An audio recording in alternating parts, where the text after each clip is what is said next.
ஒரு நாள் பஹ்ரைன் நாட்டுக்கு ஜிஸ்யா வரியை வசூலிப்பதற்காக அபூ உபைதத் பின் ஜர்ராஹ் என்று சொல்லக்கூடிய நபித்தோழரை நபிகளார் ஸல்லல்லாஹு அலைஹி வஸல்லம் அவர்கள் அனுப்புகின்றார்கள்.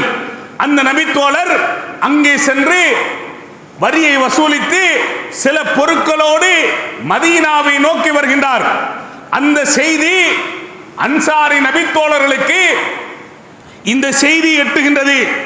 அவர்கள் மஸ்ஜித் நபவியிலே ஃபஜ்ர் தொழுகைக்கு சங்கமிக்கின்றார்கள்.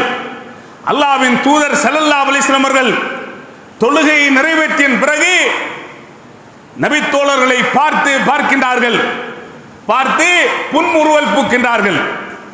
உங்களுக்கு அபூ உபைதாவுடைய வருகை உங்களுக்கு உங்கள் காது கெட்டிவிட்டது, அந்த செய்தி உங்களுக்கு கிடைத்து விட்டது நினைக்கின்றேன் என்று கேட்டபோது, ஆம் எங்களுக்கு கிடைத்தது, நற்செய்தி பெற்றுக் கொள்ளுங்கள் என்று அல்லாஹ்வின் தூதர் ஸல்லல்லாஹு அலைஹி வஸல்லம் அவர்கள் சொல்லிவிட்டு, மல் ஃபக்ரு அக்ஷா அலைக்கும், நான் உங்கள் மீது பயப்படுவதெல்லாம், உங்கள் மீது நான் அச்சம் கொள்வதெல்லாம் உங்களை வறுமை தொட்டிவிடும், உங்களை பொருளாதார நெருக்கடி உங்களை ஆட்கொண்டு விடும் என்று நான் பயப்படவில்லை.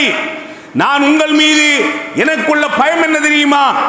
முன்னால் வாழ்ந்தவர்களுக்கு, முன்னால் வாழ்ந்த சமூகத்துக்கு எப்படி உலகம் தாராளமாக விசாலமாக்கப்பட்டதோ, அவர்களுக்கு வசதியாக கொடுக்கப்பட்டதோ, எப்படி இந்த உலகம் தாராளமாக ஆக்கப்பட்டதோ, அதுபோன்று உங்களுக்கும் உலகம் விசாலமாக்கப்பட்டு அவர்கள் அழிந்ததை போன்று நீங்களும் உலகத்திலே மூழ்கி உங்களை உலக வாழ்க்கை அழித்து விடுவதை நான் பயப்படுகின்றேன் என்று அல்லாஹ்வின் தூதர் ஸல்லல்லாஹு அலைஹி வஸல்லம் அவர்கள் நபித்தோழர்களுக்கு எச்சரிக்கை செய்ததை பார்க்கின்றோம்.